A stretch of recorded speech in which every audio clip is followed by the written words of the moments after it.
Кейуананың ақырғы аманаты. Жуырда мешітке бір 82 жастағы әже келді. Ата-бабаларына Құран хатым шығартқысы келіпті. Құран хатым түсіріп бердік. Бағыштадық, қабыл болсын. Айтпағым бұл емес еді. Ол кісі Құран бағыштап болған соң бір күрсініп алды да әңгімесін бастады. 6 перзентінің үлкені қайтыс болыпты.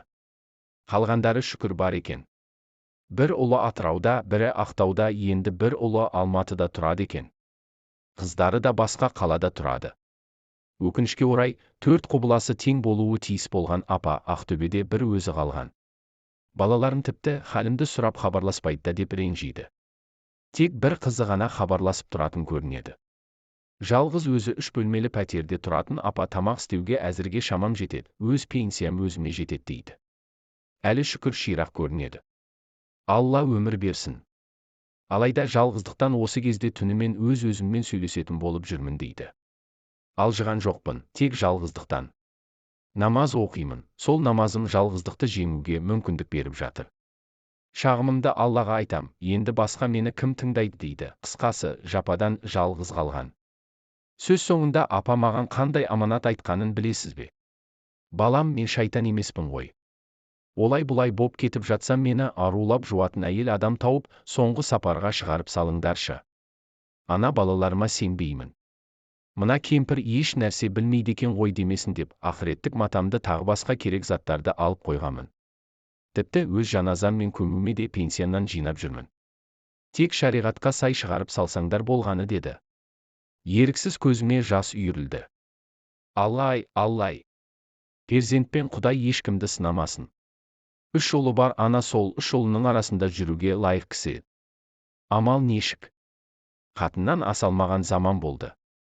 Бір кездері түн ұйқысын 4 бөлген анасына 4 бұрышты үйінің бір бұрышын бере алмады. Жүрегінен орын бөле алмады. Айналайын жігіттер, ата-анаңызды бұлай қорламаңыздаршы. Еркек болған соң еркек болып қалу керек. Әйеліңді емес, әуелі анаңды аяла. Көңіліне қаяу түсірме. Әйеліңнің де енесін ренжітуіне жол берме. Жұбайыңды жөн-жосықсыз ұрып-соқ деп айдап салып жатқан жоқпын. Бірақ мінезді бол. Айналайын келін жеңгелер. Енеңізді өз анаңыздай көріп қызмет етіңізші. Өз келініңізден құрмет көргіңіз келсе, қазірден ата-енеңізге лайықты түрде қызмет жасаңыз. Сонда қалай өзіңіз жақсы көретін күйеуіңізді дүниеге әкелген анасынан айыруға тырысып, оған қызмет етуден қашасыз. Қазақ, әке-шешең жынды болса, байлап бақ деген. Бірақ бұл кісі ондай жындыға, екі беймаз адамға ұқсамайды. Егер беймаза не алжыған болса да қызмет ету перзенттің міндеті. Бұның хикметі де осында. Аллаға жағатын іс жасау оңай емес. Бұл жолда табандылық қажет. Шыдам керек. Нәпсіні тізгіндей білу керек. Иә, Раббым. Ата-анамыз бізге кішкентай кезімізде қалай мейірімділік танытқан болса, бүгінде қауқарсыз күйге түскенде оларды сен де өз мархаметіңе бөлей көр.